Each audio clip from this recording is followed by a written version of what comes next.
वाहिगुरू जी का खालसा वाहिगुरू जी की फतेह। अज एक नवी किताब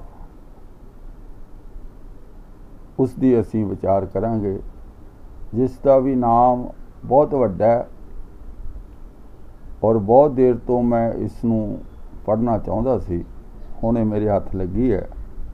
इस किताब का नाम है पुरातन जन्म साखी ਜਾਂ ਬਲੈਤ वाली जन्म साखी। बहुत स्टेजा तो इसका नाम सुनिया सी ते मैं सोचा भी अज इसकी विचार कर लवां। इस साखी दा रचेता कौन है, किसने लिखी है, इसका हाले कोई थौ पता नहीं है। इसकी संपादना भाई वीर सिंह ने की सी और काफ़ी कुछ उन्होंने इहदे विच सानू रास्ता दस्या, क्योंकि पुरातन जिहड़ी लिखी हुई सी उस विच तां बहुत हेरा फेरी सी और काफ़ी कुछ इन्होंने खोज करके इहदे विच लिखिया है। साडे विच साखियां बहुत ज़्यादा प्रचलित ने। साडे कथावाचक प्रचारक उन्हां साखियां नूं पढ़ के उवें ही संगतां विच सुना दिंदे ने। कदी ये दस्सण दी खेचल नहीं करते कि ये साखियां गुरमत अनुसार ही सही हन जां नहीं। भाई वीर सिंह ने भी इस दियां त्रुटियां तां दूर कीतियां, जिवें गुरबाणी दे शब्द जिहड़े लिखे हुए हैं उन्होंने हर शब्द दे विच महला पहला लिखिया सी, जदों कि होर गुरु साहिबान की बाणी लिखी हुई सी।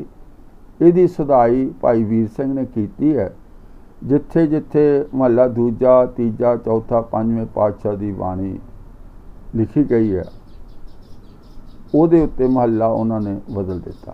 पर जिथों तक इस दियां करामातां दी गल है, गप्पां दी गल है, झूठ की गल है, वो सारे कुछ के उत्ते भाई वीर सिंह ने किते किंतु नहीं कीता। जिहड़ी कि सिख कौम की सब तो वड्डी दुखदायक गल है कि विद्वान का मतलब ये नहीं हुंदा कि पुराने ग्रंथां नूं संपादित कर दो और संगतां दे कोल छड्ड दो कि फैसला वो करन। नहीं पई, तुसीं उहनां नूं संपादित तां करो, पर हर पेज दे विच अपनी टिप्पणी जरूर लिखो कि आ जिहड़ी कहानी है ये गुरमत अनुसार सही है, आ कहानी जिहड़ी है गुरमत अनुसार गलत है। जे ये नहीं करांगे तां फिर उवें ही है जिवें जिहो जिहा खाना बनिया, जिहो जिहा समान आया कंकर पत्थर वाला, उसनूं उवें ही बना के खाण वालियां अगे धर दिओ, क्योंकि ये तो उसकी ड्यूटी है जिहड़ा खाना बनाउंदा है। दाल नूं चुगना उसकी ड्यूटी है कि पत्थर ना कोई रह जावे, और छकण वालियां ने तो छकना। इस करके जिहड़ा भी बंदा संपादित करदा किसी ग्रंथ नूं, जिद्दां हुण अज मैं इस साखी दी विचार कर रहा ते मैं हुण सिर्फ वो जो लिखिया पढ़ के सुना दियांगा, वो तो तुसीं भी पढ़ लोगे। असल विच तां गुरमत की कसवट्टी ते उसका विश्लेषण करना कि ये गल्लां गुरमत की कसवट्टी से सही ठहरदियां हन जां नहीं हन। इस साखी का, इस किताब का सिक्खी नूं कोई लाहा है जां नहीं है, विदवता इस गल विच हुंदी है। जो सब कुछ लिखिया पढ़ के सुना दिओ वो तो कोई आपे पढ़ लेगा। हुण किताबां सिलेबस है, मास्टर स्कूल विच रखे हुंदे ने, बच्चे नूं पढ़ाउंदे ने। हुण जे सिर्फ किताब पढ़ के ही उत्थे छड़ देना, मास्टर आवे एक बच्चे नूं कहे कि किताब पढ़ो, एक लैसन पढ़ दे, मास्टर घर नूं चल जाए, बच्चे घर नूं चल जाण, उहदे विच उस किताब दे बारे कुछ समझावे ना, गल ना करे ते मास्टर की लोड़ ही नहीं। जेकर विद्वानां ने इन्हां दी मिल्किंग नहीं करनी, रिड़कना नहीं है और इन्हां तो सच झूठ नखेड़ना नहीं है, तो फिर काहदी विदवता। फिर तो भाई PDF सारे ग्रंथों का है, कोई बंदा भी पढ़ लेगा, वो जिद्दां हुण समझनी हो समझ लेगा। सो असी इसका विश्लेषण करना। पहली गल असी की करनी है कि ये साखी ये किताब साडे कोल किवें पुजी। पहला ये किताब खरड़े सन, किते रुलते फिरदे सन, तां जदों अंग्रेज़ हिंदुस्तान विच आए उन्हां दे हत्थ ये खरड़ा लगा तो एक अंग्रेज़ काल कर्म नामी एक अंग्रेज़ दे हत्थ एक किताब लगी। वो इस नूं इंग्लैंड लै गया। उत्थे इसने लिया के अपनी लाइब्रेरी विच उसने इस नूं इंडिया ऑफिस लंडन की लाइब्रेरी विच रखिया। फिर सिखां ने जोर पा के उस एक किताब उत्थों इंग्लैंड तो भारत मंगाई और इस दियाँ क्योंकि वो असली चीज़ नहीं सी देंदे, इस दियाँ फोटो खिंचियां गईयां और वो फोटोआं तो अगे उन्होंने सिखां ने इस नूं संपादित कीता करवाया।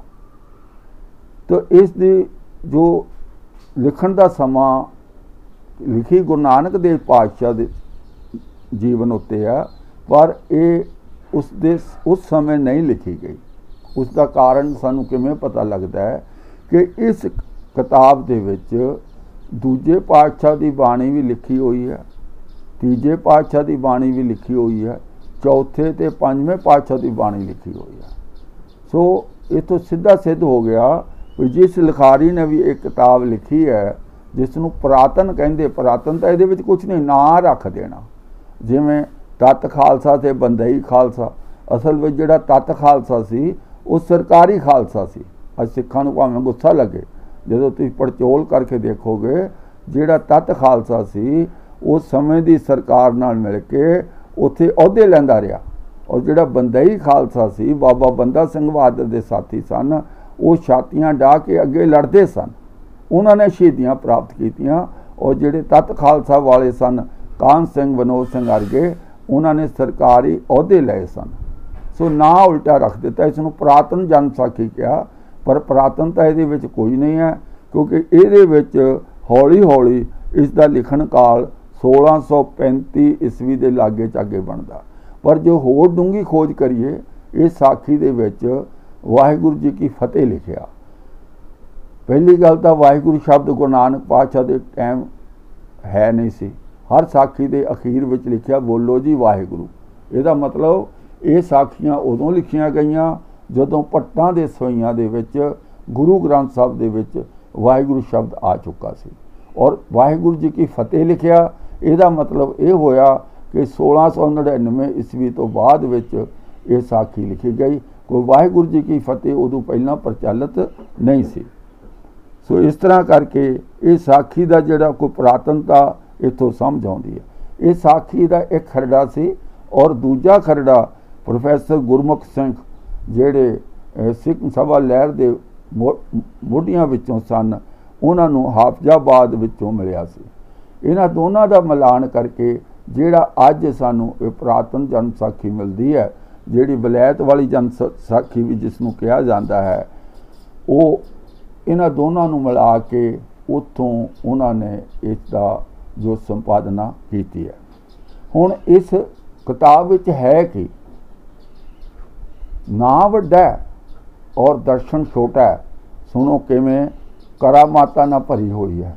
वो सारियां गल्लां लिखियां होईयां जिहड़ियां बाले वाली जन साखी विच लिखियां सी, जिहड़ियां सूरज प्रकाश ग्रंथ के करता ने लिखियां कि गुरु नानक पातशाह मझां चारन गया, मझां चारन गया तो उत्थे जट के खेत विच मझां नूं चुगने पाता, खेत उजाड़ दिता, जट ने राय बलार को शिकायत की तां उदों बाद विच करामात ना खेत हरा भरा कर दिता। फर्क सिर्फ इन्ना आ, सूरज प्रकाश ग्रंथ का करता लिखता है उस दिन हरा भरा करता, पर इस ग्रंथ का करता लिखता है 3 महीने तक चुप बट्टी रखी, 3 महीने बाद जदों दरियाफत की गई तो खेत हरा भरा सी। वही करामातां फिर सब दरख्त थले सुत्ता, पशुआं नूं चुगने छड्ड दिता और सारे दरख्तों के जो परछावे टल गए, और गुरु नानक वाले दरख्त का परछावा नहीं टलिया। करामात। सो ये सारियां जिहड़ियां करामातां गप्पां इस कहानी विच पूरी तरह भरियां होईयां। इस ਸਾਖੀ ਵਿੱਚ ਵੀ ਗੁਰੂ ਨਾਨਕ ਪਾਤਸ਼ਾਹ ਨੂੰ ਇੱਕ ਨਿਕੰਮਾ ਪੁੱਤਰ ਭਾਵ घर के काम कार नूं कहंदे सी, गुरु नानक पातशाह सुत्ते रहिंदे सन। एक लापरवाह पति कि अपनी घरवाली का ध्यान नहीं रखता सी, ना उसनूं कमाई करके लिया के दिंदा सी। इहदे विच भी उही लिखिया। गैर जिम्मेवार पिता, दो पुत्र होए, उन्हां दी पालन पोषण का गुरु नानक पातशाह नूं कोई फिक्र नहीं। हालांकि असलीयत यह सी कि मोदी खान ने गुरु नानक पातशाह नौकरी की, उत्थे काफ़ी साल नौकरी की और उत्थों अपना इस्तीफा दे के फिर प्रचार फेरियां ते गए। जिहड़ा पैसा तेला उत्थों मिलिया नौकरी का जमा सी, वो सारा अपनी पत्नी नूं दे के गए ताकि बच्चों की पालन पोषण हो सके। पर ये साखीकार सारे दे सारे गुरु नानक पातशाह नूं निकम्मा, लापरवाह, नलैक, गलांदा, सुत्ता होया, दुनिया के कामां तो आवाज़ार अजिहा दिखाउंदे ने। इहदे नाल गुरु नानक की शख्सियत नूं मलीन करते हैं, पर सिखां नूं पता नहीं। सिख इहदे विच राजी है कि गुरु नानक इहो जिहे सी। फिर दुनियावी विद्या नूं गैर जरूरी, पांधे को गया पांधे नूं पढ़ाया, पंडित को गया पंडित नूं पढ़ाया, मौलवी को, इहो जिहियां बेफजूल गल्लां लिखियां होईयां जो कि किसी तरह भी समाजिक वरतारे विच फिट नहीं बैठदियां। करामातां करके जे कारज करने ने, जे गुरु साहब नूं एवें करामातां करके मशहूर करना, फिर भाई ये तो वड्डियां वड्डियां करामातां वो तां जो है सूरज नूं निकलण वाली भी इत्थे है, पहाड़ नूं चक्कण वाली भी इत्थे है। फिर उस सिੱਖੀ ते उन्हां विच कोई फर्क नहीं रहना। हनुमान ने सूरज नूं निकल रहा सी और खरात ते ला के विश्वकर्मा ने सूरज नूं ग्राइंड कर दिता है। 1/4 हिस्सा वह ग्राइंड करता सी ताकि वो तपश घट जाए। इहो जिहियां गप्पां ते दुनिया च पहलां ही बहुत ने। फिर जे असी भी वो गप्पां ही मारनियां गुरु नानक दे नां ते, फिर गुरु नानक दे धर्म ते होर धर्मां दा होर मार्गां दा फर्क ही होया। सब तो वड्डा जिहड़ा हथियार, सब तो वड्डा जिहड़ा गुरमत नूं नुकसान इस साखीकार ने कीता, वो ये है कि जिन्ने गुरबाणी के शब्द उहदी समझ विच लगे, जिन्हां दे अनर्थ वो कर सकदा सी, उन्हां दी उथानका लिख लिख के कहानियां बना लियां। बिना सिर पैर, बिना किसी सेध तो हर शब्द की कहानी बना ली भी शब्द तां उचारिया आ गल होई सी। उहनूं सिद्ध करन लई इन्हां ने सिर्फ गुरु नानक पातशाह की बाणी नहीं वरती। मल्ला दूजा, मल्ला तीजा, मल्ला चौथा, मल्ला पंजवां, सारियां दे उत्ते मल्ला पहला लिख के बाणियां वरतियां। एडा वड्डा जां तो वो अज्ञान है, अज्ञानी है, या वो शैतान है। जे अज्ञानी है तो फिर उस दे ज्ञान की असीं की लैना, जिसनूं आप नूं ज्ञान नहीं कि ये बाणी पहले पातशाह ने उचारण की या चौथे या पंजवें ने की, और वो सारियां नूं महला पहला लिखी जाता। इसका मतलब अज्ञानी, अज्ञानी बंदे तो असीं किहड़ा ज्ञान लै सकते हैं। जेकर वो जान बुझ के कर रहा फिर तो शैतान है। शैतान की लिखी हुई लिखत सिखां लई किवें लाहेबंद हो सकती है। इत्थे बस नहीं कीता, उसने भाई बन्नों वाली वीड़ दे विचों भी उसनूं गुरबाणी करके लिख दिता। इस तो अगे होर 2 कदम अगे जाके उसने अपने कोलों कविता रची या किसी की रची रचाई कविता लै ली, ਉਹਦੇ ਵਿੱਚ गुरु नानक शब्द लिख दिता। आम जग्यासू ਜਿਹੜਾ ज़्यादा गुरबाणी नाल जुड़िया होया नहीं, वो की समझेगा? वो हर चीज़ को गुरबाणी समझ के याद कर लेगा, मन लेगा। भाव पूरी तरह सानू कुराहे पाउण दा काम इस विच कीता होया है।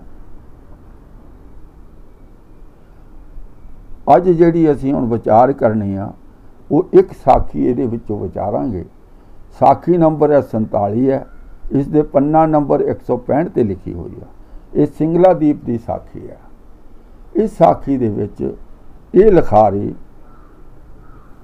किन्ना कुछ गलत गुरु नानक पातशाह ने जोड़दा। पहली गल, गुरु नानक पातशाह ने करामात की, मूल मंत्र पढ़ के आप ते अपने सिखां नूं समुंदर उत्ते चलते हुए चलदा करता। भाव गुरु नानक पातशाह ते उस दे नाल दे सिख समुंदर ते चल के गए, बिना किसी बेड़ी तो, बिना किसी जहाज तो।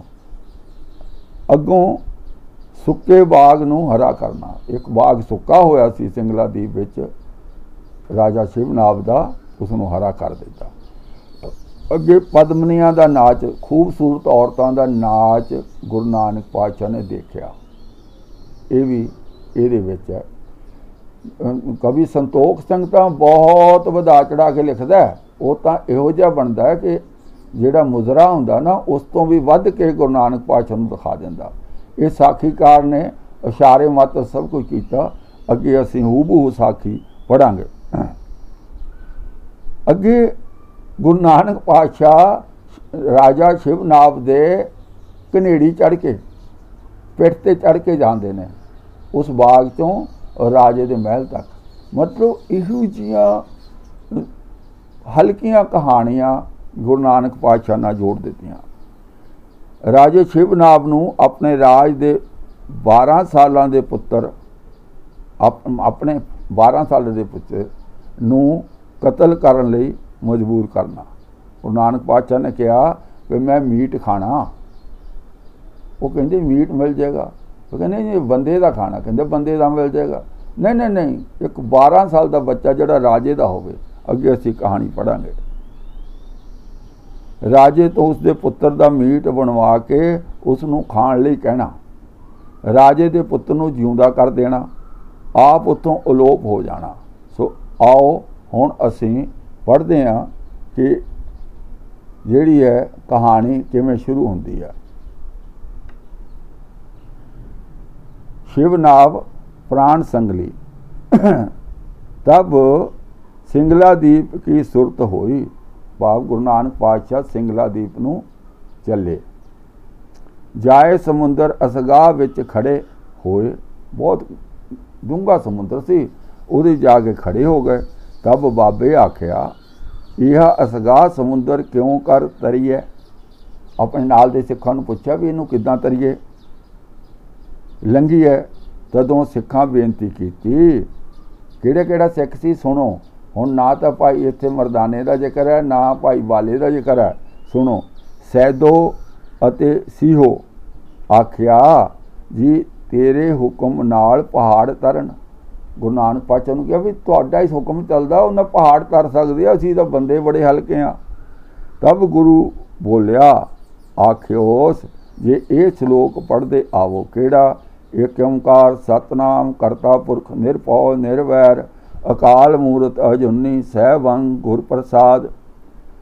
तब बाबा बोलिया, आख्योस जिस सिख दे मूँह ये श्लोक होवेगा अते वो पढ़दा जावेगा अते उस दे पिछे जितनी सुनेगी तितनी सब पबजल पार लंघेगी। लो जी, ना बेड़ी ना जहाज। हुण तुसीं भी समुंदर ते जाओ ना, जो मुढ़ला उपदेश है एक ओंकार तो गुर प्रसाद तक, इसनूं पढ़ो और समुंदर तर जाओ। किसी समुद्री जहाज की लोड़ नहीं, किसी बेड़ी की लोड़ नहीं। ऐ सानू साडे भाई वीर सिंह भी इन्हां संपादित किया, कोई टिप्पणी नहीं की भी इदां हो सकता नहीं।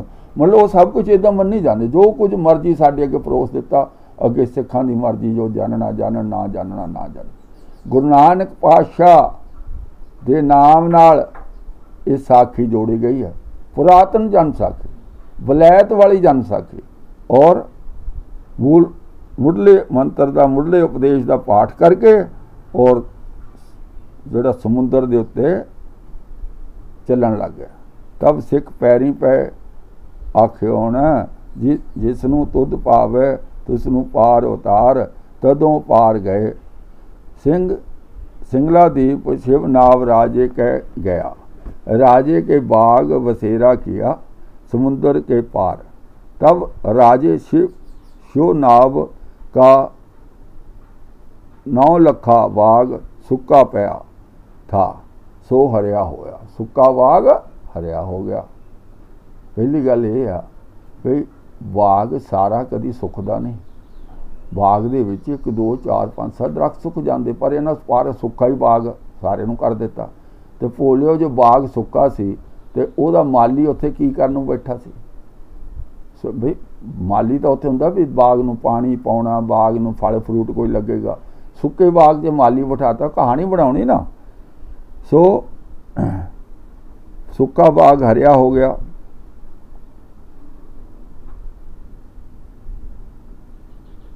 फल वाले फुल पड़िया, पता वाले पत्त पड़िया। जिन्हों फल लगना है फल लग्या, फुल लगना फुल लग्या, पत्ते लगने पत्ते लगे।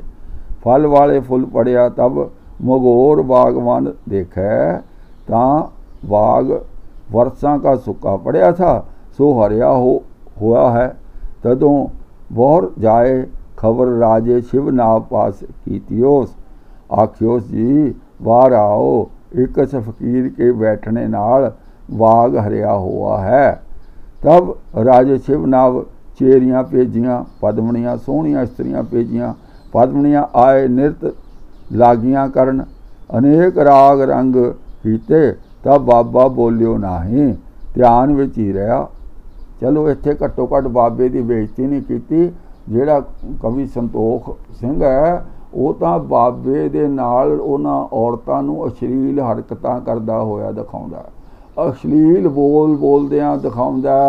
ਚਲੋ ਇੱਥੇ ਘੱਟੋ ਘੱਟ ਇਸ ਲਿਖਾਰੀ ਨੇ ਇੰਨਾ ਤਾਂ ਨਹੀਂ ਕੀਤਾ।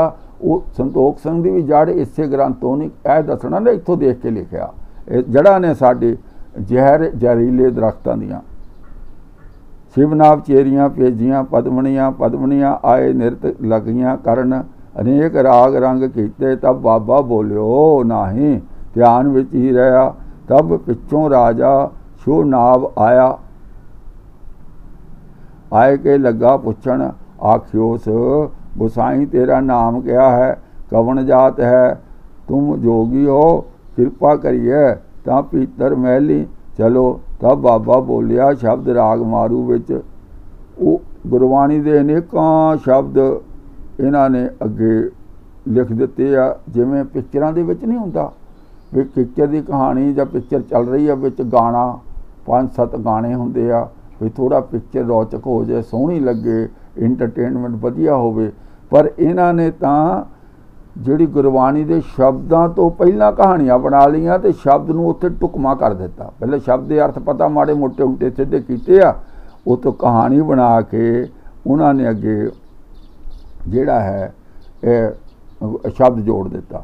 ਜਦ ਗੁਰੂ ਭੋਗ ਪਾਇਆ ਤਾਂ ਰਾਜੇ ਆਏ ਪੈਰੀਂ ਪਿਆ, ਬੇਨਤੀ ਕੀਤੀ ਉਸ। ਆਖਿਓਸ ਜੀ ਮਿਹਰ ਕਰਕੇ ਘਰ ਚਲੋ। ਤਾਂ ਬਾਬੇ ਆਖਿਆ, ਜੋ ਮੈਂ ਪਿਆਦਾ ਨਹੀਂ चलता, मैं पैदल नहीं चलता। तो राजे शिवनाव आख्या, जी तेरा दिता सब कुछ है, हुक्म होवे तां घोड़े हाथी चढ़िए अते जी तख्त रवां चढ़िए।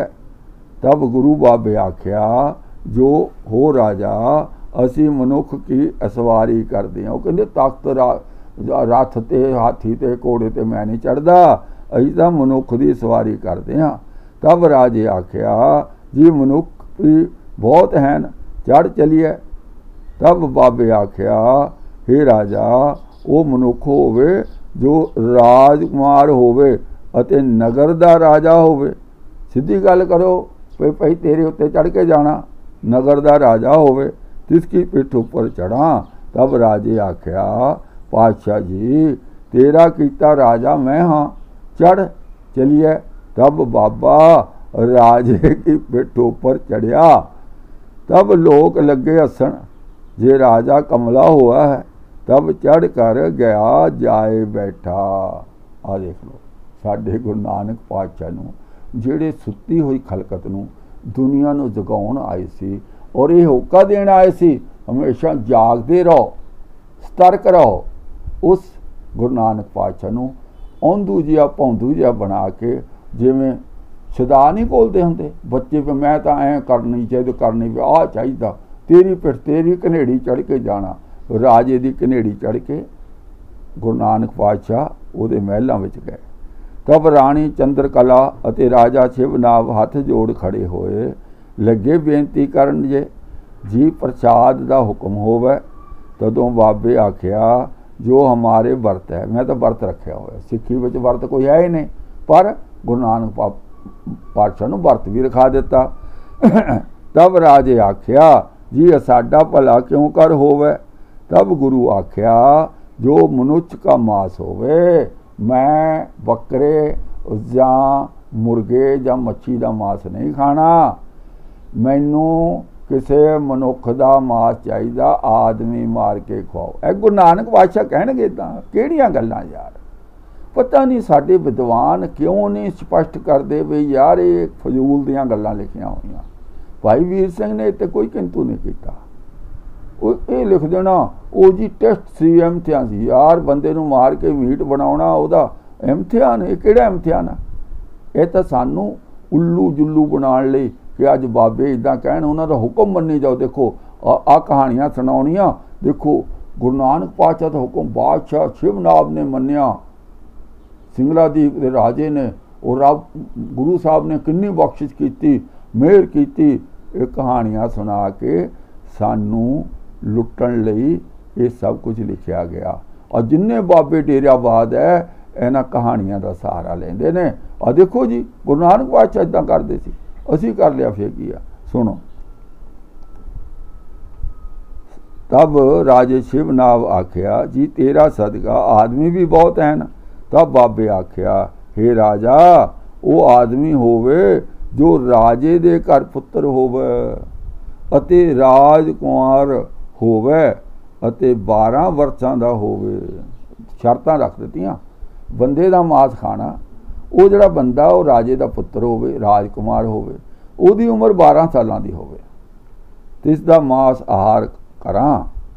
तब राजा अते राणी चिंतावान होए। तब राजे आख्या हो परमेश्वर की जे किसे राजे दे घर पुत्र है तो राणी कहा तेरे कहे स्यों क्यों कर देवेगा, भी राजे दे घर पुत्र होवेगा भी तेरे कहण ते वो अपना पुत्र मारन नूं क्यों दऊ, बलि क्यों दऊगा। जब उस साथ युद्ध कीचै तब वो जीतीए, अगर राजे नूं युद्ध करके जित लो तो मजबूरी विच तां पुत्र देवे। अते इत्थे हुण चाहिए मीट तां हुणे बनाउणा, गुरु नानक पातशाह नूं लंगर छकाउणा। और जे राजे का पुत्र लियाएगा पहला जंग करेगा, फौजां तैयार करेगा, फिर राजे नूं जित लैगा, उदों बाद च मजबूरी च तैनूं पुत देगा पर मीट तां हुणे बनाउणा। तब राणी आख्या हो राजा साडे घर तां इक्को पुत्र है, उसकी जन्म पत्री देखो।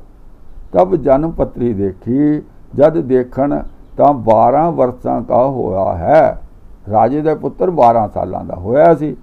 तब राजे कहा बेटा तेरा शरीर गुरु के काम आमदा है, तेरी क्या मनसा है। अज जिन्ने सिख असी अशांत होए बैठे ने और बलि दे बकरे बना के ना मरन मारन ते साडे बाबे भेजदे आ, वो इहो जिहियां कहानियां सुणाउंदे आ, गुरु लेखे लग जाओगे।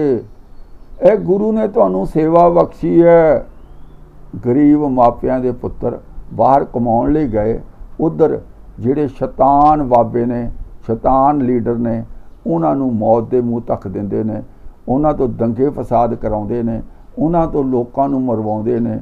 वो पुत्र जेलां विच जाके सारी उम्र सड़दे ने, पिछे माता पिता इत्थे रुल के मर जांदे ने। इन्हां सारियां गल्लां दी जड़ आ ग्रंथ ने।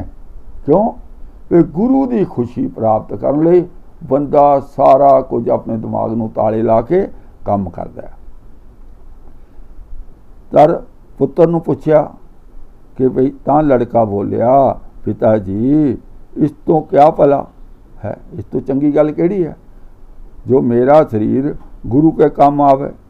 तब राजे आख्या जी इसनूं 7 दिन, हाँ हाले उसके ब्याह नूं 7 दिन होए ने, इसकी स्त्री भी पूछी चाहिए। तब राजा ते रानी आए नो के पास जाए बैठे। तब राजा बोलिया आख्योस बेटी तेरे भराते का शरीर गुरु के, तेरे भरते का शरीर गुरु दे काम आमदा है, तेरी क्या रजाई है। तब वो लड़की बोली पिताजी इसका शरीर गुरु दे काम आवे अते मेरा रंडेपा गुरु उपर होवे, इसते होर क्या भला। लो जी कहने का मतलब है बजुर्ग माता पिता नूं अपने पुत्रां दी बलि देण लई तैयार करन लई बहुत वधिया कहानी है। बाबे ने किते ਮੁੰਡਿਆਂ ਨੂੰ ਨੌਜਵਾਨਾਂ ਨੂੰ ਆਪਣੇ ਕਾਰਜ ਕੰਮ ਕਰਨ ਲਈ, ਆਪਣਾ ਬਦਲਾ ਲੈਣ ਲਈ, ਆਪਣੀ ਬਦਲੀਖੋਰੀ ਵਿੱਚ ਵਰਤਣ ਲਈ ਆਹ ਕਹਾਣੀ ਸੁਣਾ ਦੇਣੀ ਆ। ਤੇ ਨੌਜਵਾਨ ਮੁੰਡਿਆਂ ਦਾ ਦਿਮਾਗ ਤੇ ਜੋਸ਼ ਵਿੱਚ ਹੁੰਦਾ, ਹੋਸ਼ ਵਿੱਚ ਹੁੰਦਾ ਨਹੀਂ ਬੱਚਾ। ਔਰ ਮਾਤਾ ਪਿਤਾ ਨੂੰ ਇਵੇਂ ਤਿਆਰ ਕਰ ਦੇਣਾ ਵੀ ਜੇ ਗੁਰੂ ਦੇ ਲੇਖੇ ਲੱਗ ਜਾਓ, ਜੇ ਤੁਸੀਂ ਫਲਾਣੇ ਬੰਦੇ ਨੂੰ ਮਾਰਦੇ ਹੋ ਤਾਂ ਤੁਸੀਂ ਗੁਰੂ ਦੇ ਲੇਖੇ ਲੱਗ ਗਏ। ਤਾਂ ਸਾਰੇ ਸਮਾਜ ਵਿੱਚ ਉਲਟੇ ਸਿੱਧੇ ਕੰਮ ਕਰਨ ਲਈ ਇਹ ਕਹਾਣੀ ਕੰਮ ਆਉਂਦੀ ਹੈ ਭਾਈ। ਸੋ ਲੜਕਾ ਕਹਿੰਦਾ ਜੇ ਗੁਰੂ ਦੇ, ਉਹ ਲੜਕੀ ਵੀ ਕਹਿੰਦੀ ਜੇ ਮੇਰੇ आदमी का शरीर गुरु के लेखे लगता भला काम है। तब चारे गुरु पास आए खड़े होए। तब राजा शोनाब बोलिया आख्योस जी ये लड़का हाजिर है। तब बाबे आख्या इयों मेरे काम नाही, पर माता इसकी बाह पकड़े अते स्त्री इसके पैर पकड़े अते तू हथे छुरी लेकर जबे करें। लो जी, पुत्र नूं मारन लई, अपने आदमी नूं मारन लई, देखो किड्डा इदू वड्डा कोई मतलब अन्याय हो सकता, जालमाना काम कोई हो सकता। ये किहड़ी सिक्ख्या लैनी मैनूं कोई दसे बंदा कि इन्हां साखियां नूं, इन्हां किताबां नूं, इन्हां नूं असीं रमाले पा पा के सत्कार ना रखदे आ। इंग्लैंड तो मंगा ली साखी, ये तो लड्डू लैणे तुसीं हैं, तुहानूं किद्दां पता लगा इंग्लैंड तक, मतलब कहानियां बना लो सारियां, पर इस तो प्राप्त की करोगे। पैर पकड़े अते तू हथे छुरी लेकर जबे करे, राजा उसनूं मारे जबे करे तां मेरे काम है। तब राजे शोनाब गुरु का हुक्म मन्या, तब छुरी लेकर जबे कीता, रिन कर आण आगे रखिया, उन्होंने मीट बनाया अपने पुत्र दा मीट बना के गुरु नानक पातशाह दे अगे रखिया। तब बाबा बोलिया हे राजा तुसी तिन्ने अखी मीट कर वाहिगुरु आख कर मूँह पावो। अखां बंद करके वाहिगुरु कह के पहला तुसी भोग लाओ, तुसी छको।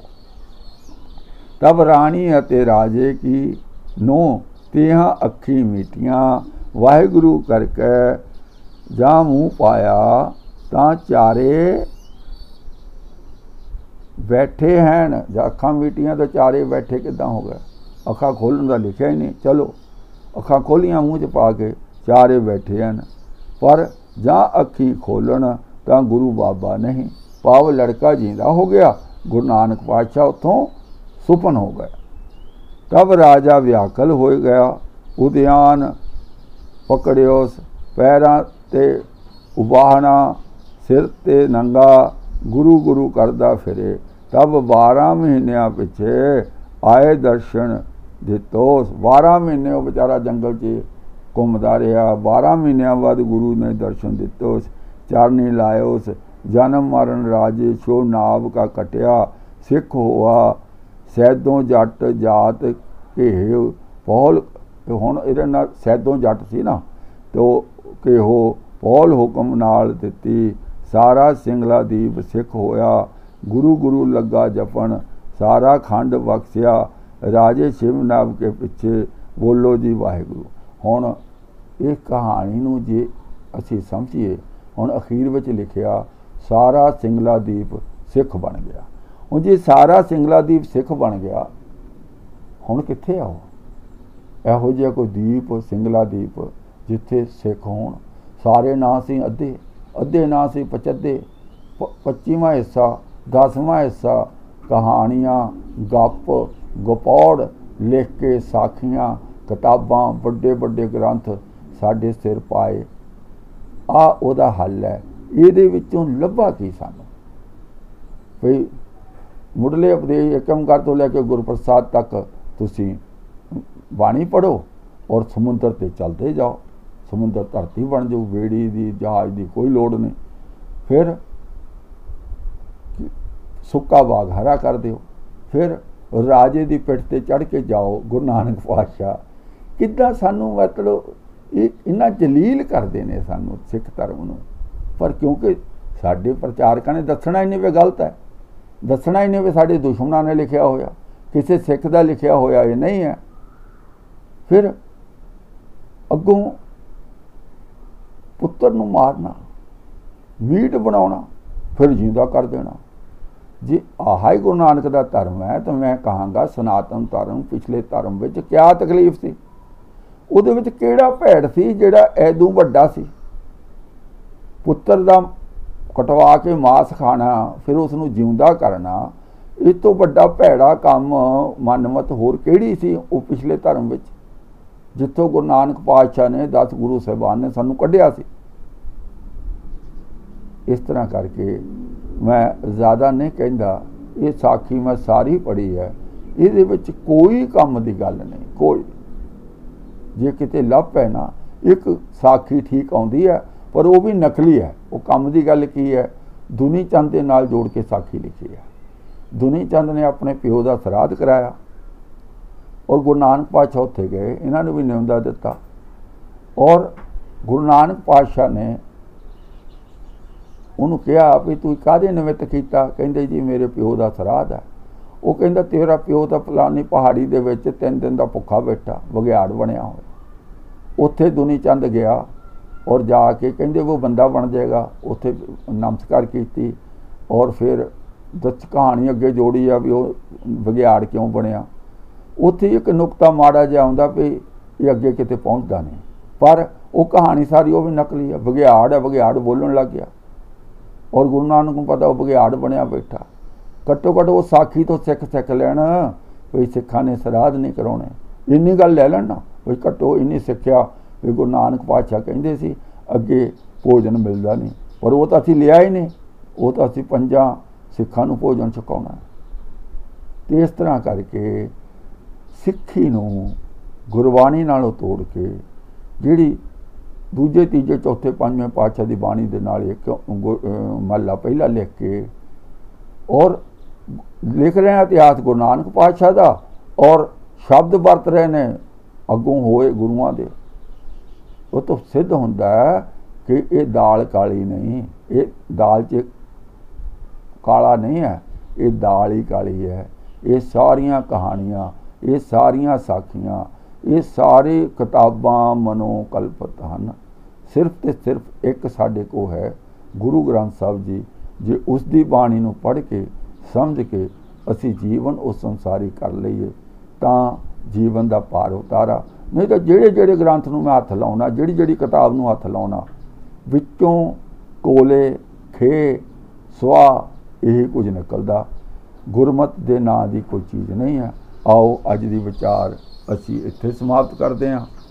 होईयां भुलां चुकां दी माफ़ी बोलदियां होया कुछ 19 की हो जाता, क्योंकि खोज है सो मैं माफ़ी चाहना। इको ही बेनती बार बार करया करदा, जे खोज कर चंगा लगदा मेरे चैनल सच दी खोज विद बलदेव सिंह मैनूं सबसक्राइब करो, वीडियो नूं साझा करो, पसंद करो। आओ फतेह बुलाइए। वाहिगुरू जी का खालसा, वाहिगुरू जी की फतेह।